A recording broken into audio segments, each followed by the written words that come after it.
Do you not hear the pipes, sir? They're practicing to welcome my father. Does that sound that make you shed tears? It makes me wish for a little more deftness. Sir, you do not appreciate the difficulties of it. Playing the pipes is a very difficult thing. I wish it were impossible. Excuse me, sir.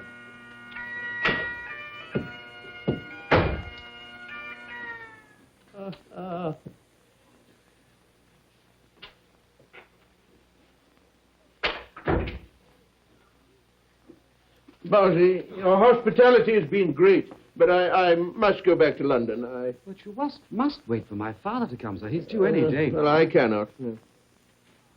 You do not try to amuse yourself here, sir, or pass the time agreeably.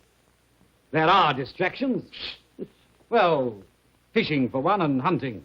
Fishing, a stick and a string, with a worm on one end and a fool on the other.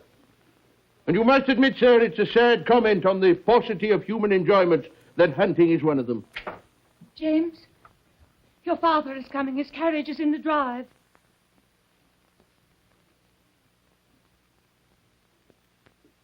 Go and meet him, James.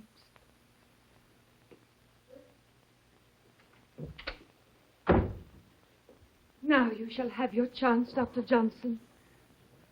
You and London entice my husband more than all other things in life. I'm ashamed to say it, but I envy you. Oh, don't be ashamed, madam. We are all envious by nature. It's one vice that can be practiced at all times, in every place. You know what kind of a man he is, Dr. Johnson, as well as I. Why does a woman marry such a man? Oh, madam, a woman will marry a rake rather than a saint at every opportunity. But why?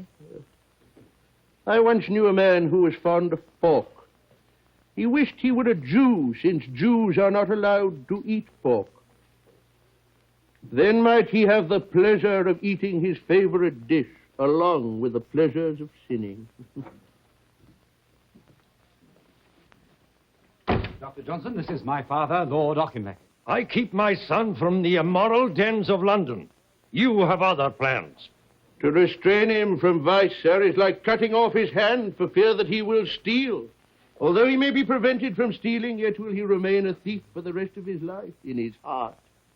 You restrain him, sir, not from love of virtue, but from fear of vice. Oh, you're clever, sir. I've heard that. I'll have whiskey. And you? Or is whiskey too Scottish for you? No, sir, I would like some. I would like to see what it takes to keep a Scotsman happy.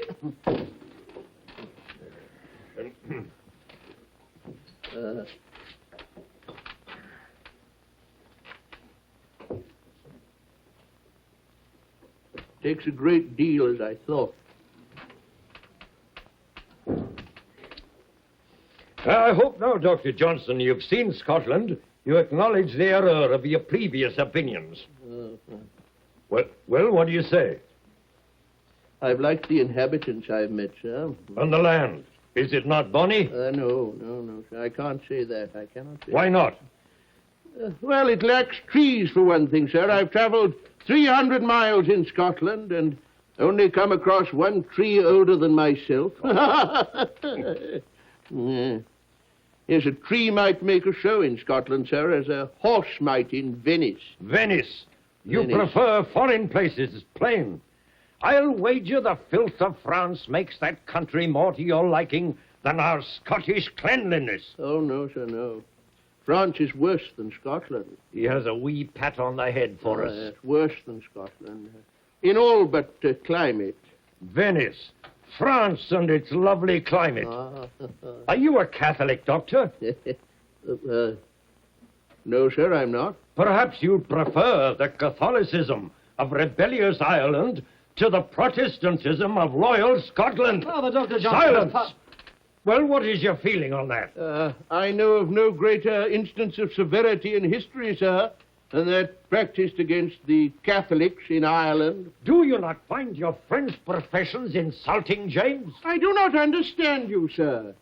I say that Scotland has no trees, and I'm insulting the nation.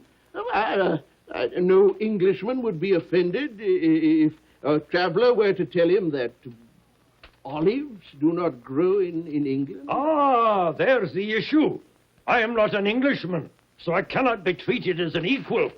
Sir, when I find the Scotchman to whom an Englishman is as a Scotchman, then, sir, will that Scotchman be as an Englishman to me. I'm afraid I shall never treat an Englishman for anything but what he is, a foreigner.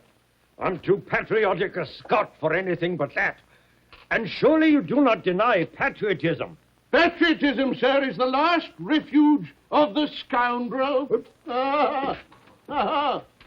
You shall have no more cause, sir, to praise Scotch hospitality. If you will excuse me.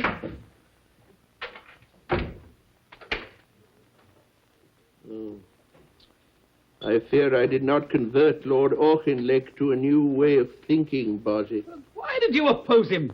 To oppose me? Are you not my friend, after all? I shall forgive you for what you say, sir. You could have helped me by your deference to him. You could have nodded and agreed.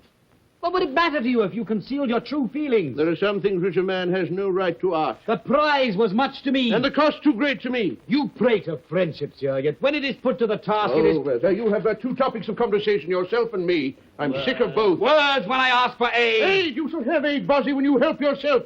Put down the glass.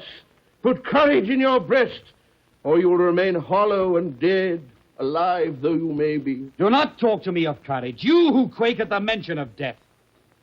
Put courage in your breast. The hollowness is in the words now, This sir. comes from me wrong Well, here. do I lie? Do you not fear death? Sir! I know but one thing, sir. It matters little how a man dies. That takes but a moment. What matters is how he lives. Let us not meet again, sir.